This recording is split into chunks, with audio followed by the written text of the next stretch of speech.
Hi everyone, Aaron here for Zollotech, and watchOS 9 is finally available, and it's available to developers. Apple says it will be out to public beta testers in July, and you can expect a public release usually in the fall or autumn, as Apple typically does in September. Now, this particular update is available for Apple Watch Series 4, Series 5, SE, Series 6, and Series 7. They've dropped support for the Series 3 Apple Watch. And this particular update's quite a large one, so we'll go over everything that's new, but as you can see here, it's 1.6 gigabytes. So that was to install the developer beta. If you have the previous betas on here, you'll need a separate beta profile in order to get watchOS 9. Now let's go ahead and talk about everything new. Now we have some new watch faces, and this is the watch face I typically use, as many of you ask me about it, but this is actually called Infograph Modular, and then in the middle is the app called Lumi. I've used it for a couple years at this point. The first new watch face, though, is Metropolitan. Metropolitan can be customized with different colors. It's just a watch face or a clock face with complications around it. But when we turn the digital crown, the numerals kind of change in length. So they kind of compress or lengthen as you turn the digital crown. If we go to the next one, we have an update to astronomy. Now we have the Earth here with the time at the top, sort of with the first numeral behind the Earth and then the rest of them showing. So it's a small update, but they've redone it and it changes throughout the day. And you can also change the font, the view. So maybe you want the moon instead of the Earth, or the solar system, or random, you can do that. And then you also have different styles as well. So if you want to show the full Earth like before, or just part of it.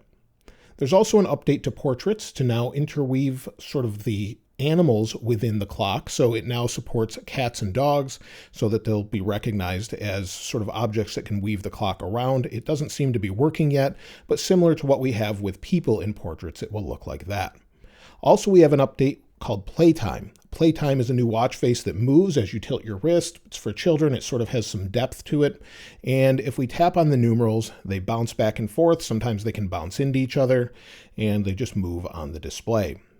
And then the last updated one, or one of two, is Lunar. Lunar is a new watch face that tracks moon phases and can be customized to Hebrew, Islamic, or Chinese calendars. So if you press and hold, go to Edit, you can change the calendar from Chinese to Hebrew and Islamic. So you can leave it to whatever you'd want and what's relevant to you. Of course, there's additional customization to time and color as well, and complications. Finally, there's an update to Modular. Similar to Infograph Modular, you can now change the background color. So I made this very similar to my first one, but you can customize the background color to whatever you'd like and the different applications or complications on the display. So it's slightly different, but you can change it to that if that's what you prefer. So those are the 4 new ones with a couple updates as well. Apple continues to update the Apple Watch with accessibility options, and I wanted to share 2 of them with you. There's a new quick action for double pinch to start a workout or take a photo. So if we go into our Apple Watch app, scroll down to accessibility, under accessibility, scroll down until you see motor and then quick actions. Under quick actions, we can turn this on, enable it when assistive touch is enabled, and then change the appearance from full to minimal. You'll see when it's on, it says when prompted, double pinch to perform the quick action. So this is something they've added, just double pinch, and then you can perform that action. Also, another thing they've added is Apple Watch mirroring. So if we go into our settings on iOS, go to accessibility, scroll down, you'll see Apple Watch mirroring. Now this does not work 100% yet, but if we go into Apple Watch mirroring, then turn it on, give it just a moment, it will connect and let you know on the Apple Watch that it's mirroring. You'll see that it's actually not showing it on the display on the iPhone yet.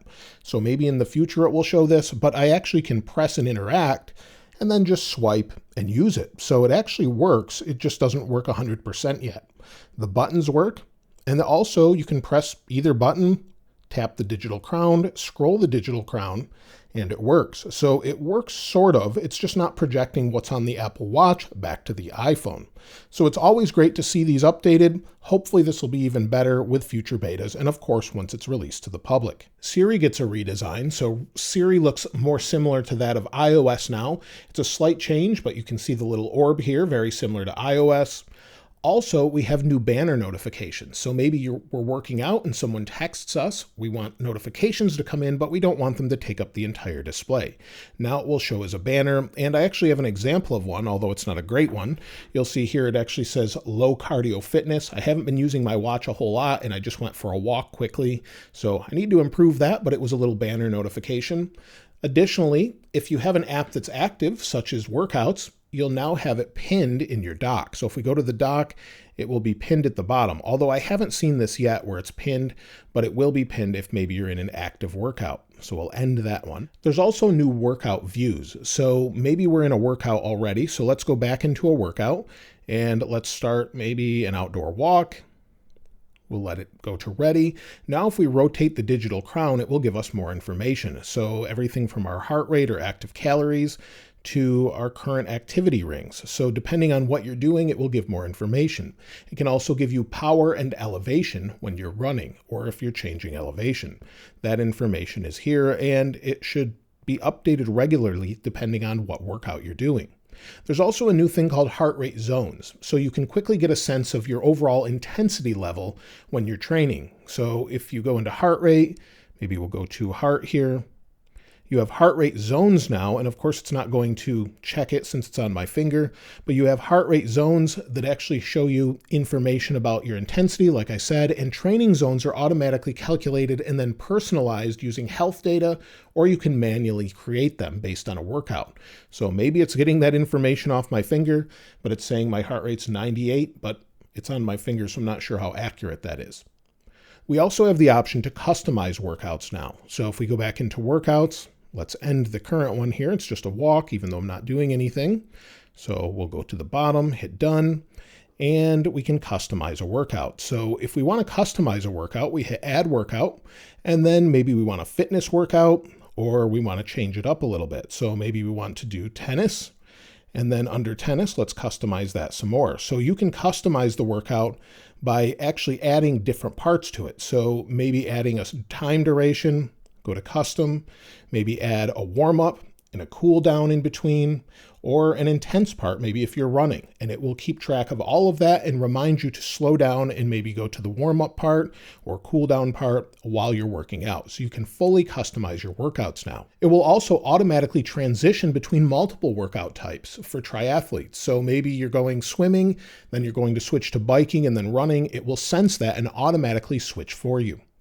There's also major updates to running. So if you're running, you have a lot more information now. So there's some new things. Let's see if we can find running for outdoor run.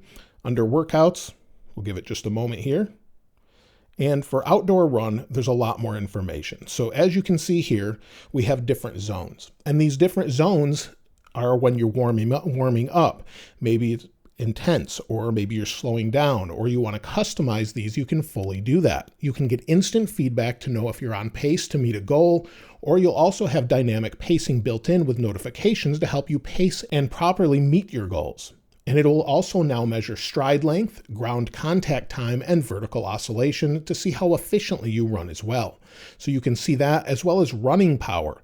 So your overall power, you'll see there's elevation, you have beats per minute, and much more. So a lot of information now that's been added to Apple Watch specifically for runners. Swimming now has a new stroke type for using a kickboard, so it can measure that as well. The overall workout summary has been updated too with additional detail and progress. And here's the walk I just did, and you can see the workout time. It was just a mile walk.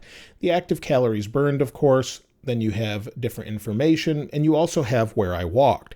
So all the information where you walked, and you can also now challenge yourself to walk that faster or run that faster. So you have the ability to go back and challenge yourself that way so that you can run in the same exact location. It will measure it and time you as well. So you can see a lot more information now in workouts. Within health, they've also added an option for medications. So if we go to browse, go to medications, you'll see we can now set up medications and have them remind us on our watch so that we don't forget to either take them, or we can schedule and get reminders overall for anything we might be taking. You can track them all in one place, and the best thing is you can learn about potential interactions. So maybe you add a medication that interacts with another medication, it will give you different warnings of the interactions they may have. So that's all built in to watchOS 9 and iOS 16.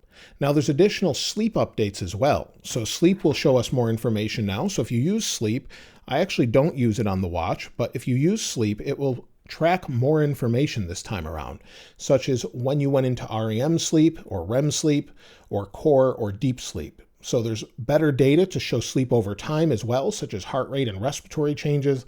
And then also sleep data can be added to the research app. So if you want to participate in different research, you can do that. There's also an update to the calendar. So if we find calendar here, within the calendar, we can actually create an event now. So we can create something within the calendar. So select your day. Maybe we want it this time, tap the 3 dots, and now we can create a new event. So we have the option to create an event directly in the calendar on the watch. Within heart health, there's additional information to search for A-Fib. So if you have A-Fib and you're dealing with that, you actually have A-Fib history now on your iPhone or on your watch, and you can also share a PDF of it with the doctor. So in the health app, if you're tracking that and you have A-Fib, you'll have more information as far as that goes, and you'll be able to share that in a PDF form with your doctor if you want to talk to them about it. Apple says they'll have FDA approval for this very soon in the United States. Now, Home gets an update as well. So if you've seen the Home app on iOS 16, it's updated on watchOS, not really as far as the interface here, but what they have changed is the ability for children to use different features here. So if you have a different key or a lock, you can pass that on to them and give them access to that. And then also they have access to podcast apps. In the podcast app, if you have a child, you can share this with them, and now they can discover content made for kids. So that will be made available for them if you choose to allow that. Also, there's native language support that's been updated for French, German, Italian, Japanese, Portuguese, and Spanish. Additionally, if you use Fitness Plus, there will be new trainer callouts for additional metrics and more compatibility on third-party TVs that support it. Of course, there's updates to privacy where not only is it end-to-end encrypted like it normally is with your health information, but now it will also periodically remind you of what you're sharing, just to make sure that you still want to share it. Now that leads me to, should you install watchOS 9 betas? Well, so far it seems to be fairly reliable. I have had some odd behavior here and there, but battery life is not great. So you'll see we're at 58%. It's been off the charger probably about 5 hours for now, and I took that 1 hour or half-hour workout or just walk, and we're down to 58%. Of course, I'm showing it on camera, so that takes additional battery, but so far it's not great. Performance seems to be just fine, but if you're wondering if you should install watchOS 9 betas, I would typically recommend against it, as they seem to be a bit unstable from time to time, especially with early ones, and you can't easily revert back to previous versions without maybe bringing it to Apple.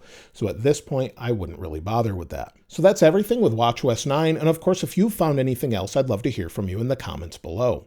If you haven't subscribed already though, please subscribe, and if you enjoyed the video, please give it a like. As always, thanks for watching. This is Aaron. I'll see you next time.